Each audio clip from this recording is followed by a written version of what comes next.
Welcome to the Flourish.Academy podcast. My name is Heather Lautinen, and I'm joined by my good friend and co-host, Mara Chick. We believe everyone can be successful in any endeavor they pursue, whether that's personal or professional, by constantly nourishing your mind, reading books. You can impart wisdom, tactics into your life and business. In this podcast, we will be discussing the books that have impacted us and share actionable strategies at the end of each episode to help you succeed. Meaning, you can lay on the couch and we'll do all the reading for you. Which we're more than happy to do. I'd love to do because that's all I do is sit on my couch and read. We are continuing our discussion of Successful Women Think Differently by Valorie Burton. Again, disclaimer, though it's for women, a lot of these strategies that we're providing you can be used by men as well. We're moving straight into habit 4, which is build your muscle of self-control. Are you ready for this, Heather? I love the thought of self-control because that to me sounds like discipline. And I love discipline. Oh, here we go. Because discipline equals freedom. Go ahead. Well, thanks for that segue. Straight into the book on page 104. The fourth success habit you want to develop is self-control. Whether you want to succeed at losing weight or maintaining it, getting out of debt, and staying out, or building a business or career, self-control is essential. Without it, we blow our best plans and chances for success. Successful women know discipline is their friend. It's not exactly a sexy topic, but it's one that must be mastered if you are to succeed at the highest levels, whether in your work or relationships, health or finances. In studies and real-world examples, self-control trumps talent when it comes to success. It's not IQ or SAT scores that best predict student success. It's self-discipline. Self-discipline also predicts whether students will improve over the course of a school year. And the same holds true for adults. How do you feel you do with self-control and discipline? Some days I feel good. Some days I don't. Right. I think I'm probably the majority. I think I have more self-control than I have in the past. And I do get very disciplined with some of my routines and stuff. Like I'm very anal about that. What we were talking about this morning is that I'm not a morning person. All these books will tell us that get up before the crack of dawn and life will be great then. I have learned that does not work for me. My nightly routine is kind of where I flourish. But I think I'm very disciplined when it comes to what I'm doing, when I'm doing, this is my schedule. I'm a stickler for it. Yeah, thank goodness you have to be Yes. because you don't have a boss breathing down your neck telling you, okay, you have to work on this here or do this. You have to be self-disciplined in order to have your own business. Do you think you can lose self-discipline if you're not constantly practicing? Oh, for sure. Because like she says, the title of this is Build Your Muscle of Self-Control, which implies two things. Number one, you can strengthen it if you practice it enough times, but you can also deplete it. So yeah, definitely you can lose it. And it's easy. It's easy to get off the path. I actually, in my closet, I have something that says stay on the path. And it just means the path of self-discipline because discipline equals freedom. The more disciplined you are in every area of your life, actually the more freedom you have. So some people look at discipline as being restrictive. I can't do these things. When the opposite is true, is the more disciplined I am in all of these other areas, then the more freedom I have. For instance, finances. If you're really disciplined in your finances, then you'll have the money to do what you want. But you just can't necessarily do everything you want at the exact time that you want. You have to be disciplined to save money, for instance. But then you can do the things that you want later. What it takes is delayed gratification. Oh, and I think that's where people have a hard time. That's a great lead in to what I'm going to read didn't next. even How realize did you that. know I that? didn't. Oh my gosh, you and Valorie are one-on-one We here. are. Okay. From page 107, building the muscle of self-control. Self-control is directly tied to delayed gratification. Heather is a genius. A prophet. Okay. In a culture where so much is instant, we are tempted to be impatient, to bypass hard work and effort, and to expect success quickly. Recognize that you need a sense of gratification that is provided by accomplishment along your road to a goal. If the only cause for celebration and gratification is the finish line, you may give up long before you get there. I think I said this in an earlier episode. I think you did. Where I was going to celebrate the little wins along the way instead of just this one big celebration when I reached my booking goal or whatever it was. And we've talked about this even with the compound effect as well, about this, we live in this Insta society where we want everything when we want it. And it's hard for us to pull the reins in when we need to have a little bit of control. I think back last year when I wanted the she shed, it was like my shed that I wanted to convert into my office. That was like just my little safe place that I loved to create. And I was like, okay, old Mara would have been like, okay, I'm buying it. I want it and I'm going to have it. Right now. I'm going to get it right now. Right. New Mara was like, okay, I have this goal. I want to reach it. So I'm going to save the money and pay cash for the thing. And it'll mean a lot more to me when I get it. And I did. I was very disciplined on what I was spending my money on. I kept that goal in mind. And I did it like within like 4 months. And I bought the shed right after back surgery. So I wasn't even working. And here comes this beep, beep, beep, sheds being delivered into my backyard. And I remember sitting there crying, thinking like, look at what I did. Like I saved, like it meant more to me because I didn't just go instantly gratify myself. Like I waited and I worked harder for it. And then I was like, oh, magic shed just appeared. That's a great example. I think that comes a lot with maturity also, don't you? This is a lot harder, say, for kids than it is for adults. It's hard for adults as well, for sure. But that as you get older and more mature, you can see the importance of delayed gratification, where a child is like, I want this, I want it now, and they throw a fit until they get it because they don't understand the importance of working towards a worthwhile goal. That is so important. Do you have trouble with delayed gratification at all? I've always been future oriented in my thinking, and I was just, that's intuitive to me. So no, I don't struggle with that. Let me give you an example. And it's so funny because I remember this from being a child, and then I read it in a book. Gosh, this is many years ago. But in the book, it said you can tell how a person thinks about the future by the way they eat their ice cream. And I thought this was so interesting.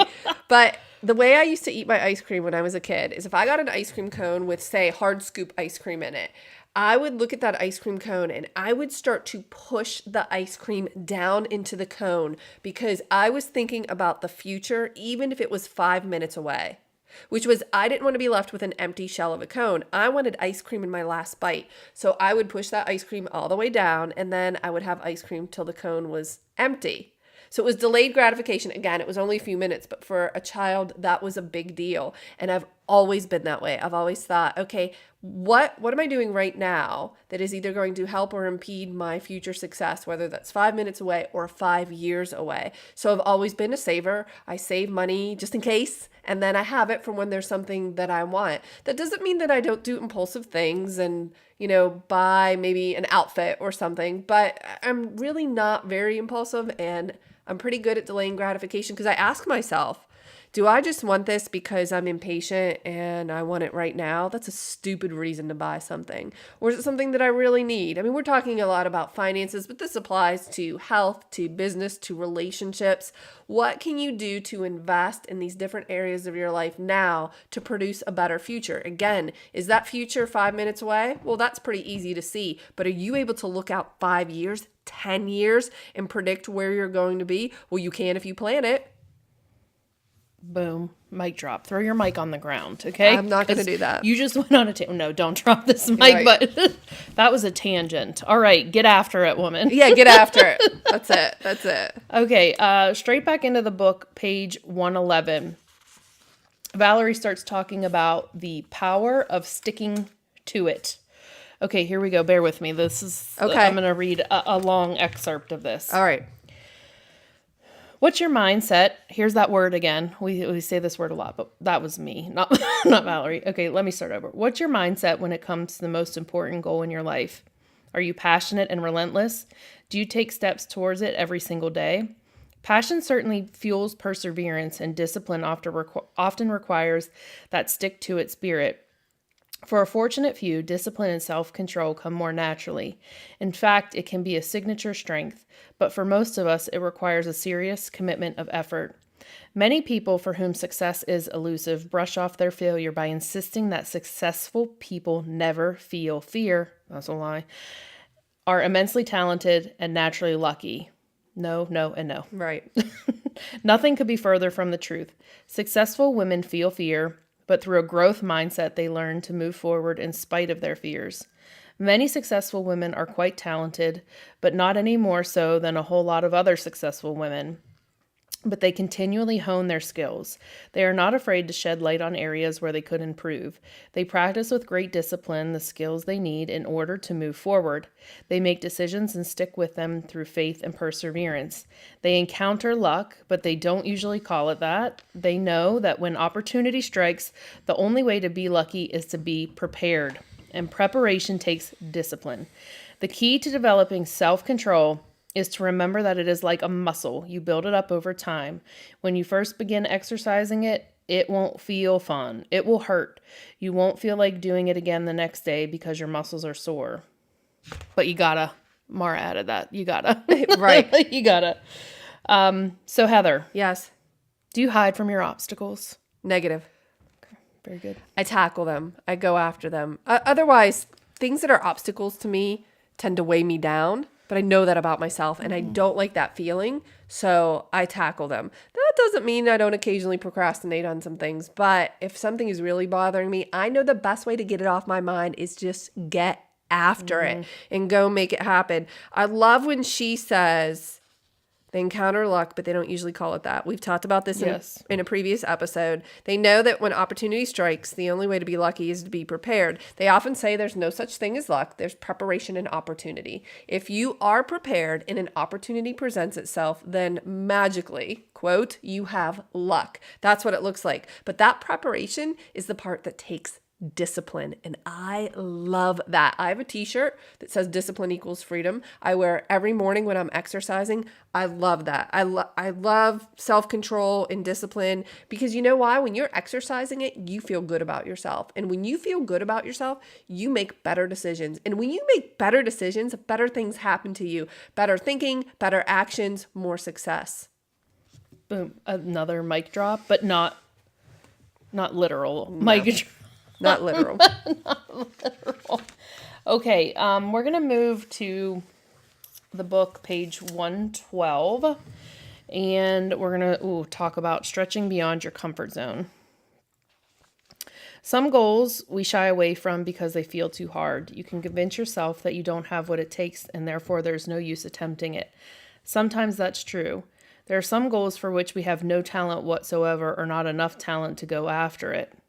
For example, I'm not a particularly technical person. There may be lots of great opportunities in the field of information technology, but there's no use in attempting that career path. I would hate it. And frankly, I'd be really bad at it. It's not my passion or purpose. So to be clear, some goals feel too hard and you shouldn't bother with them because they fall outside of your purpose. You have no passion for it. Without purpose or passion, it is difficult to persevere. If not impossible. I mean, I don't think that I could continue doing what I'm doing without passion. No, being connected to why you're doing it. Because it gets hard. You get tired. Right. This isn't easy. Running a business is not an easy thing. You know, being successful isn't easy. It takes work and perseverance, gut and grit. Consistently showing up. Yes, consistency is key. We've talked about that a lot with the compound effect. So, how are you stepping out of your comfort zone this month, Heather? Again, I love this. I love when I can just you have it's power. Like, pow! How am I stepping outside of my comfort zone this month? Well, I would say I'd have to think about that for a moment. But in the previous month, it was certainly launching the podcast was a big deal for us. That was something new for both of us. We were unfamiliar with a lot of the technology or just even the workflow, but we've accomplished that. So how am I stepping out? I'm going to have to think about that. Do you have an area that you're pushing yourself through? Oh, sure. I signed up to go through this program for to become a self-love life coach. Because I felt that fits in with my brand and how I try to reach women and work with them. And it was hard for me to output that much money because it wasn't inexpensive. It wasn't a cheap investment, to be honest with you. But and I'm not one, and you know this about me, that I love like learning one-on-one. I'm not like a group learner. I don't feel like I get as much out of this. This is why when I did my mentoring, like I was always doing one-on-one mentoring. I was not doing like group mentoring because I knew I would not survive in that environment. And knowing that this was all group based and there wasn't a lot of one-on-one training, I was like, well, I don't think like that makes me very uncomfortable because I knew that I got a lot out of one-on-one. So that really, it's taken me out of my comfort zone because then they like break you out with people you don't know into these breakout sessions and you kind of go through these like coaching exercises with them. And I'm like, I don't. So it was super uncomfortable for me at first, but I knew that I needed to do it. So I did it. And now it's easier, but it's helping me realize what it's going to be like to work with a real like coaching client because I'm not going to know them when they step in the door wherever we're meeting, and I have to just take it from there. So that's kind of in the last month, like how I've stepped out of my comfort zone, pushing myself a lot. I think that is great for you. I am happy that they did not offer one-on-one. Good. One-on-one for you? No, because you need to be stretched. And I think putting you in an environment with other people and different personalities that are going to be challenging for different reasons based on different scenarios is great for you. That's how you learn and grow. Good for you. Thanks. Yeah, I don't know that you chose that per se, but that's the way it. So you can do like personal training. It's like double the amount. Right, okay, right. see, I'm not opposed to outputting money to Right. what I know I'm going to get out of it. I knew that I needed group training, so that's what I kind of signed up for. Good for you. I don't know that I'll be paying the extra like $5,000 to do the one-on-one. Right, right. No, thank you. Right. So I love comfort zones, getting out of there. Okay, so we're going to end. That's the end of habit 4. Habit 4, building your Already? self-control Yes. muscle. Right. Yes. So just a couple strategies for you guys here at the end of habit 4. Are you ready for them? I am. Okay. 1, One. I want you to come out of your comfort zone. Like what we just talked about. In the next month, I want you to think about ways that you can step out and challenge yourself. And do something totally different.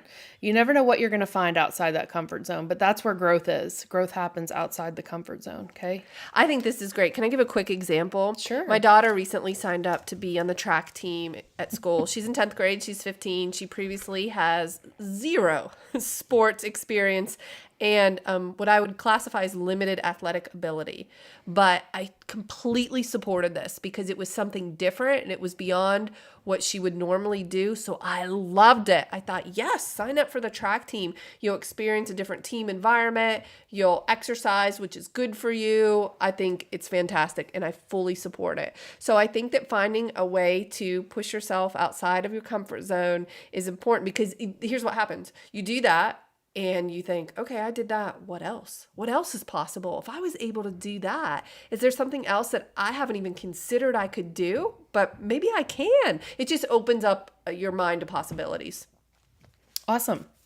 And then the other couple strategies here. So I want you to take a look at what abilities you think you need to become successful, and then define some action steps that'll help you to learn those abilities. Those particular skills. Yeah. Because I think sometimes we're so focused on the nitty gritty of our jobs or our life that we're not taking a step back and helping you define like what that success is and what are the actions that need to get you there. Do you think it's more important for someone to, the stepping outside of the comfort zone I'm talking about, is it more important to pursue a skill related to what you're working on, or is there also value, or should they pursue a skill that is completely unrelated? I think both, because one, I think it's very important for us to like keep our minds healthy and learning new things. And that helps with, we've read a lot in the books. It helps the brain and keeping your brain active and can limit I'm not a doctor, but it can help with as you get older with mental issues and keeping, yourself quick-witted.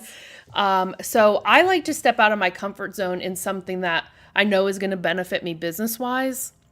But I also like to do it in something that I think is totally crazy. Like when I took ballet class, it was just something fun to do. Don't think that like stepping out of your comfort zone means like, Right. like you can enjoy yourself too and just put Have yourself fun. out there. Right. I think it's good to do both. Right. Also, I don't know why something you just said made me remember. If you're afraid of something like public speaking, go speak in public. Put yourself outside of your comfort zone and inoculate yourself against the fear. If you're afraid of heights, go skydiving. If you're whatever. I'm getting on a different tangent here talking about fear, but pushing yourself outside of your comfort zone just means doing something you're not used to doing. And maybe that's to tackle a fear, or maybe that's to learn and grow, or maybe that's to have fun with a new hobby. Whatever. Have fun with it. And leave us a comment and let us know what you're doing. Yeah.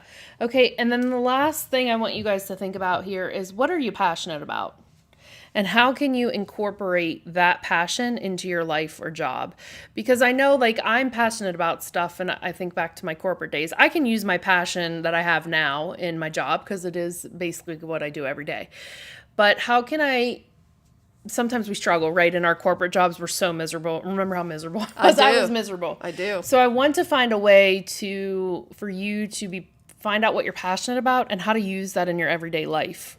Like, how can I reframe the way I think about my job to get me through?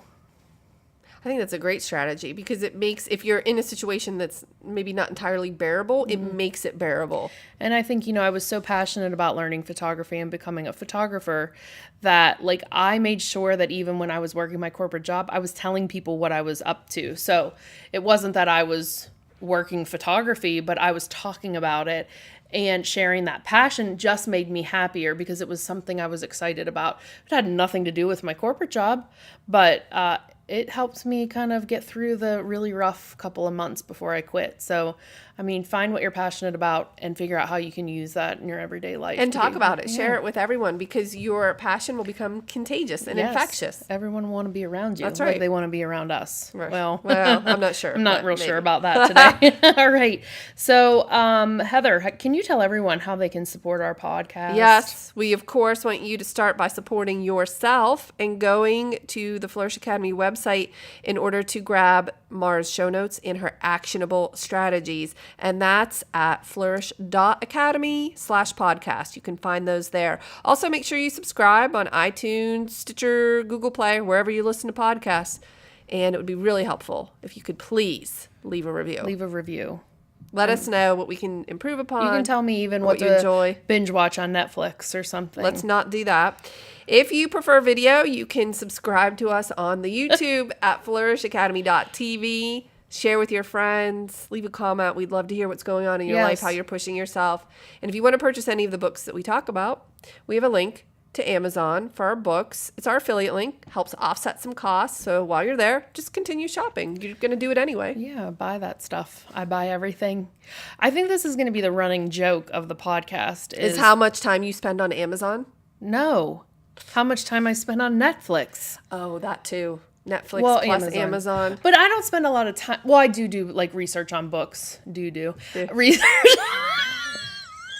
I'm like a little girl. Yeah. Okay, anyway. Yeah. So I spend a lot of time on Amazon, but binge watching Netflix. That is a running joke, because I find that to be extremely counterproductive. Do you know? But no, I'm learning stuff because I'm watching a documentary right now about this cult that moved into Oregon in the 80s. That seems pretty beneficial to your brain. It's just interesting. I'm learning different cultures, okay? It's going to make me a well-rounded woman, okay? Well, we'll see. Zip it, lock it, and put it in your pocket. Okay. I'm getting saucy today. Yeah, you are. Okay. Thanks, everyone, for tuning in today. We'll catch you next time on the Flourish Academy podcast.